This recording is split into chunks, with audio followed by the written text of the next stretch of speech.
قارون کی دولت اور اس کی تباہی۔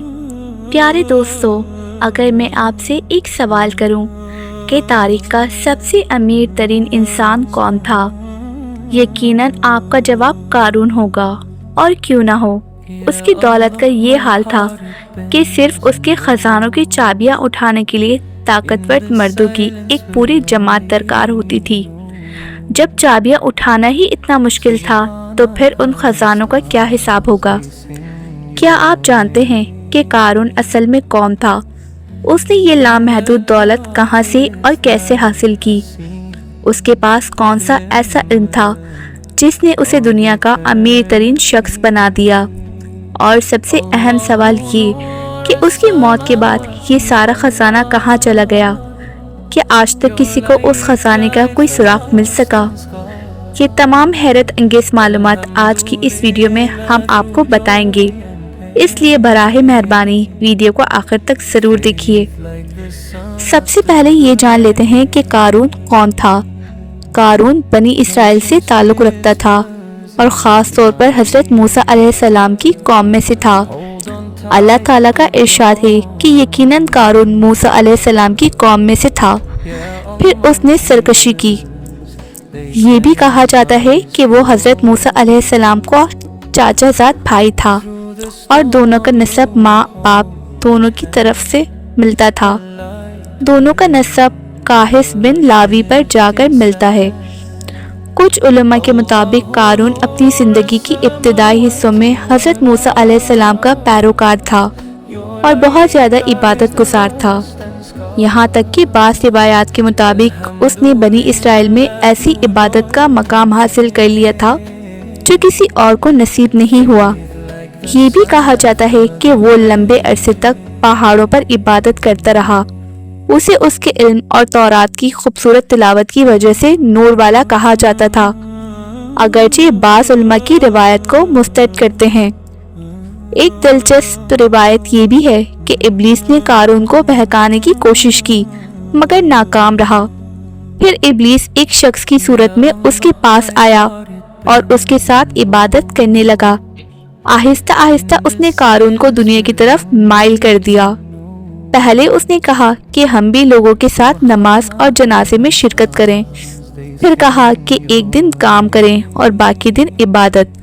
اسی طرح دھیرے دھیرے قارون دنیا اور مال کی محبت میں پھنس گیا اور اپنی عبادت بھول گیا۔ یہاں سے دنیا قارون کے لیے کھل گئی اور اس نے بے مثال دولت جمع کر لی، ایسی دولت جس کی مثال پوری تاریخ میں نہیں ملتی۔ اب سوال یہ ہے کہ قارون نے یہ دولت کیسے حاصل کی؟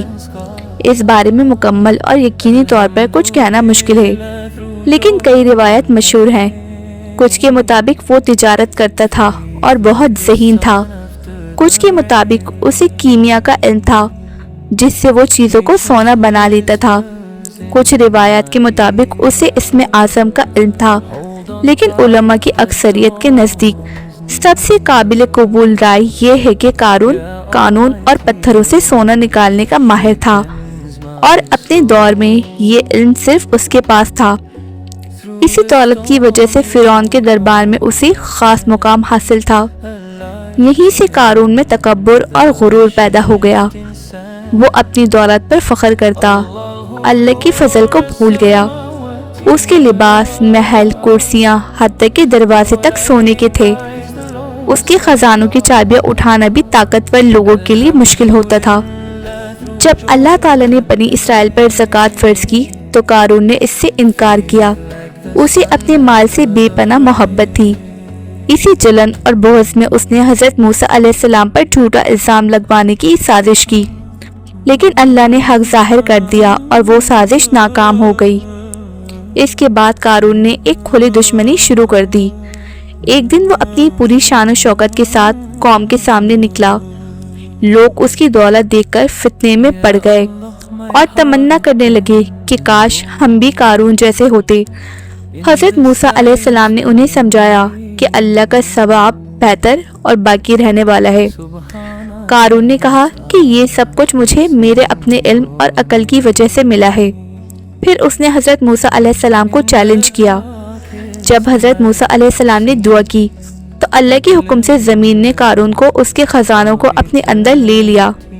اس طرح قارون اپنی پوری دولت کے ساتھ زمین میں دھس گیا، نہ کوئی اس کی مدد کر سکا اور نہ وہ خود اپنی مدد کر سکا۔ جو لوگ کل تک اس پر رکش کر رہے تھے آج افسوس کرنے لگے اور سمجھ گئے کہ اللہ جسے چاہے رزق دیتا ہے اور جسے چاہے تنگ کر دیتا ہے۔ آج تک قارون کے خزانوں کا کوئی یقینی سراغ نہیں ملا، کئی جگہوں کو اس سے جوڑا گیا، لیکن علماء اور ماہر آثار قدیمہ نے ان باتوں کو غلط ثابت کیا۔ یہ خزانہ اللہ کی قدرت سے ہمیشہ کے لیے غائب ہو گیا۔